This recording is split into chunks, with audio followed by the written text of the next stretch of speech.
ആൾക്കാർക്കും ചില situations handle ചെയ്യാന്ന് പറഞ്ഞു കഴിഞ്ഞാൽ ഭയങ്കര ഫിയറും ആങ്സൈറ്റി ആയിരിക്കും അല്ലേ. ഇതിന്റെ ഒരു എക്സാമ്പിൾ പറയുകയാണെന്നുണ്ടെങ്കിൽ നമ്മളൊരു ഇന്റർവ്യൂ അറ്റൻഡ് ചെയ്യുക, അല്ലെങ്കിൽ ഒരു ഗ്രൂപ്പ് ഓഫ് പീപ്പിളിന്റെ അടുത്ത് കമ്മ്യൂണിക്കേറ്റ് ചെയ്യുക, അല്ലെങ്കിൽ സ്റ്റേജിൽ കയറുന്നത് സംസാരിക്കുക, ഇതൊക്കെ നോർമൽ ആയിട്ടുള്ള കാര്യമാണ്. പക്ഷേ എല്ലാ സോഷ്യൽ സിറ്റുവേഷൻസിലും നമ്മൾ ഓവർ ഫിയർ ഫീൽ ചെയ്യുന്നുണ്ടെങ്കിൽ, അല്ലെങ്കിൽ ഒരാളോട് സംസാരിക്കേണ്ട സിറ്റുവേഷൻ നമ്മൾ അവോയ്ഡ് ചെയ്യുകയാണെന്നുണ്ടെങ്കിൽ അത് സോഷ്യൽ ആങ്സൈറ്റി ആവാനുള്ള ചാൻസ് വളരെ കൂടുതലാണ്. What is social anxiety?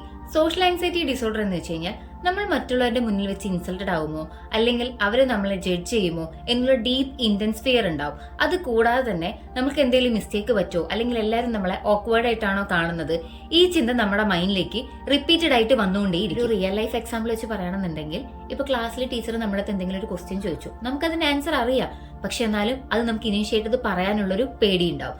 അതേപോലെ തന്നെയാണ് നമ്മളിപ്പോൾ ഒരു ഹോട്ടലിൽ പോയി അല്ലെങ്കിൽ റെസ്റ്റോറന്റിൽ പോയി എല്ലാവരും നമ്മളെ തന്നെയാണ് നോക്കുന്നത്. ഞാനിപ്പോ എനിക്ക് എന്തെങ്കിലും ഓർഡർ പറഞ്ഞു കഴിഞ്ഞാൽ അവരെന്നെ പറ്റി എന്തെങ്കിലും ചിന്തിക്കുമോ?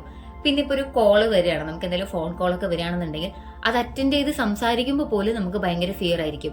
ജസ്റ്റ് നമ്മളൊരു 2 ടൈംസ് എങ്കിലും തിങ്ക് ചെയ്യും, ഞാനത് അറ്റൻഡ് ചെയ്യണോ, അവരെന്നോട് എന്തായിരിക്കും ചോദിക്കുക, ആ തിങ്കിങ് നമ്മുടെ മനസ്സിലേക്ക് വന്നുകൊണ്ടേയിരിക്കും. അതായത് ഒരു കാര്യം നമുക്ക് കോൺഫിഡന്റ് ആയിട്ട് ചെയ്യാൻ പറ്റില്ല. പിന്നെ എവിടെയെങ്കിലും ഫംഗ്ഷനൊക്കെ പോകണമെന്നുണ്ടെങ്കിൽ എല്ലാവരും എന്നെ തന്നെയാണോ ശ്രദ്ധിക്കുന്നത്, അവരെന്നോട് എന്തെങ്കിലും ചോദിക്കുമോ, അല്ലെങ്കിൽ ഞാൻ അവരോട് എന്തെങ്കിലും സംസാരിക്കേണ്ടി വരുമോ, അങ്ങനെയുള്ള കാര്യങ്ങൾ ഓർത്ത് വല്ലാതെ ബോദർ ചെയ്യുന്നുണ്ടാവും. ഇത് ഒരു നോർമൽ കാര്യമായിട്ടായിരിക്കും നമുക്ക് എല്ലാവർക്കും തോന്നുന്നത്.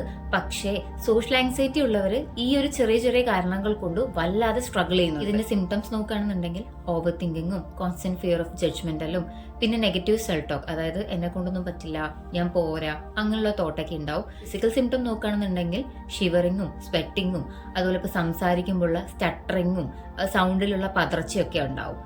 ദെൻ ബിഹേവിയർ സിംറ്റംസ് നോക്കുകയാണെന്നുണ്ടെങ്കിൽ ഐ കോണ്ടാക്ട് മെയിൻറ്റെയിൻ ചെയ്യാതിരിക്കുക, ആളുകളെ അവോയ്ഡ് ചെയ്യുക, അതേപോലെ തന്നെ സോഷ്യൽ സിറ്റുവേഷൻസും അല്ലെങ്കിൽ ഇവന്റ്സിനെയൊക്കെ എസ്കേപ്പ് ചെയ്യുക. ഇതിന്റെ കോസസ് എന്ന് പറഞ്ഞു കഴിഞ്ഞാൽ, അതായത് സോഷ്യൽ ആങ്സൈറ്റി ഡിസോർഡർ എക്സ്പീരിയൻസ് ചെയ്യാനുള്ള റീസൺ എന്ന് പറഞ്ഞു കഴിഞ്ഞാൽ മേ ബി ചൈൽഡ്ഹുഡ് എക്സ്പീരിയൻസ് ആവാനുള്ള ചാൻസസും കൂടുതലാണ്. അതായത് ചില ആൾക്കാർക്ക് പാസ്റ്റിൽ, അതായത് ചൈൽഡ്ഹുഡിൽ എന്തെങ്കിലും എംബാരസിംഗ് മൊമെന്റ് എക്സ്പീരിയൻസ് ചെയ്തിട്ടുണ്ടെങ്കിലോ അല്ലെങ്കിൽ ഇൻസൾട്ടഡ് മൊമെന്റ് എക്സ്പീരിയൻസ് ചെയ്തിട്ടുണ്ടെങ്കിലൊക്കെ സോഷ്യൽ ആങ്സൈറ്റി വരാനുള്ള ചാൻസ് കൂടുതലാണ്. തന്നെ ലോ സെൽഫ് കോൺഫിഡൻസും ഓവർ തിങ്കിങ് ഹാബിറ്റും, ചിലപ്പോൾ നമ്മുടെ ബ്രെയിനിന്റെ ഓവർ ഫിയർ റെസ്പോൺസ് കൂടുതലാണെന്നുണ്ടെങ്കിലും സോഷ്യൽ ആങ്സൈറ്റി വരാം.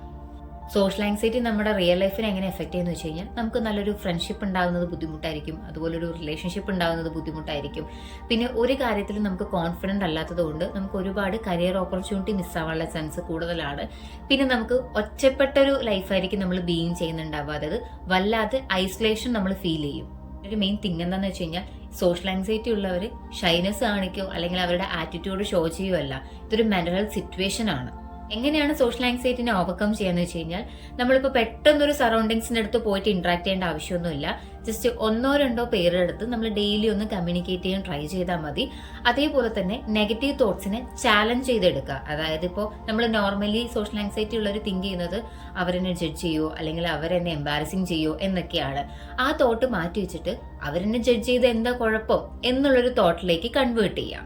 അതേപോലെ തന്നെ ബ്രീത്തിങ് എക്സസൈസ് പ്രാക്ടീസ് ചെയ്യുക. ബ്രീത്തിങ് എക്സസൈസ് ഒരു പരിധി വരെ നമ്മുടെ ആങ്സൈറ്റിനെ കുറയ്ക്കാൻ വേണ്ടി ഹെൽപ്പ് ചെയ്യും. പിന്നെ ഒരു മെഡിക്കൽ പ്രൊഫഷണലിനെ കൺസൾട്ട് ചെയ്യുക, അതായത് ഒരു സൈക്കോളജിസ്റ്റിനെയോ കൗൺസിലറിനെയോ തെറാപ്പിസ്റ്റിനെയോ കൺസൾട്ട് ചെയ്യുകയാണെന്നുണ്ടെങ്കിൽ നമുക്ക് കുറച്ചുകൂടെ ഫാസ്റ്റ് ആയിട്ട് സോഷ്യൽ ആങ്സൈറ്റിനെ മാറ്റാൻ പറ്റും. ഈ സോഷ്യൽ ആങ്സൈറ്റി എക്സ്പീരിയൻസ് ചെയ്യുന്നതും അതുമൂലം സ്ട്രഗിൾ ചെയ്യുന്നതും ഒരുപാട് ആളുകളുണ്ട്. ഇതൊരിക്കലും ഈസി ഹാൻഡ്ലിംഗ് അല്ല.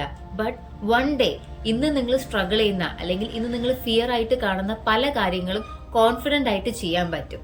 ഈ വീഡിയോ നിങ്ങൾക്ക് ഇഷ്ടപ്പെട്ടെങ്കിൽ ലൈക്ക് ചെയ്ത് സപ്പോർട്ട് ചെയ്യണേ. കൂടുതൽ സൈക്കോളജി റിലേറ്റഡ് വീഡിയോസ് കാണാനായി ചാനൽ ഒന്ന് സബ്സ്ക്രൈബ് സപ്പോർട്ട് ചെയ്യാം. Thank you.